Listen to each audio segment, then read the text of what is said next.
അദ്ദേഹം നല്ലൊരു പണ്ഡിതനാണ്, ഇരുത്തിക്കൊണ്ട് ഞാൻ പ്രശംസിക്കൽ പതിവില്ല. പക്ഷെ 2 വാക്ക് പറയാതിരിക്കാൻ എനിക്ക് കഴിയുകയും ഇല്ല. എന്തുകൊണ്ടും ഒരു മുഖ്ലിസായ പണ്ഡിതൻ.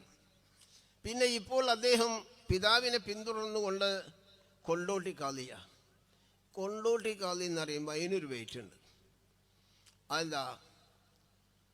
അത് എല്ലാവർക്കും ഒന്നും അറിയില്ല. പറയുമ്പോൾ നിങ്ങൾ തെറ്റിദ്ധരിക്കൊന്നും വേണ്ട. കൊണ്ടോട്ടി കാളി എന്ന് പറയുമ്പോൾ അതിനൊരു പ്രത്യേക വെയിറ്റ്. കാരണം ഇതിലല്ല, കൊണ്ടോട്ടി റോട്ടിലൂടെ കാറിൽ യാത്ര ചെയ്യുമ്പോൾ മഹാനായ ഗൗസായ ആലുവ അബൂബക്കർ മുസ്ലിയാർ സീറ്റിൽ നിന്ന് പൊന്തി എന്ന് പറയുന്ന ചരിത്രമുണ്ട്. ആലുവ അബൂബക്കർ മുസ്ലിയാർ ഗൗസിൻ്റെ സ്റ്റേജിലായിരുന്നു. അതുപോലെ ഔലിയാക്കളിൽ വലിയാവുന്ന വീരാൻ ഔലിയ, മീറാൻ അല്ലെങ്കിൽ വീരാൻ, നിങ്ങളെന്തോ പറഞ്ഞു, മഹാനവറുകൾ നിങ്ങളുടെ ഈ പ്രദേശത്താണുള്ളത്. ഇവിടെ അടുത്ത് എവിടെ വേണം മുപ്പര നാളില്ലേ? ഇവിടെ അടുത്ത് എവിടെ മുപ്പര ഷെയ്ഖാരാന്നും ഷെയ്ഖിൻ്റെ ഷെയ്ഖാരാന്നൊക്കെ എനിക്കറിയാം. അതൊന്നും ഇപ്പോൾ ഇവിടെ പറയേണ്ട ആവശ്യമില്ല.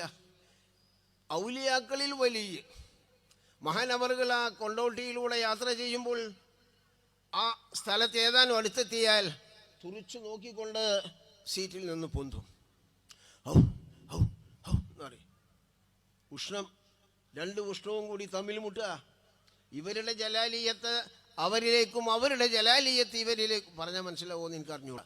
അവരുടെ ജലാലിയത്ത് ഇവരിലേക്കും തമ്മിൽ മുട്ടുമ്പോൾ ഇവിടെ പതക്ക അപ്പോഴാ നീച്ചു നിൽക്കണം.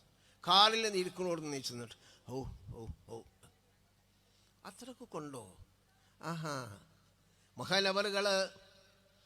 മഹാനവറുകൾ കാട്ടിൽ വന്നിരുന്ന കാലത്ത് അക്കാലത്ത് കൊണ്ടോട്ടി കാളിയായിരുന്ന മഖ്ദൂമി കുടുംബത്തിൽപ്പെട്ട അബ്ദുൽ അസീസ് മൗലവി ഒരു ഷെയ്ഖിനെ വേണേ എന്ന് പറഞ്ഞ് അള്ളാഹുവിനോട് കേളപേക്ഷിച്ചുകൊണ്ടിരിക്കുന്ന കാലം.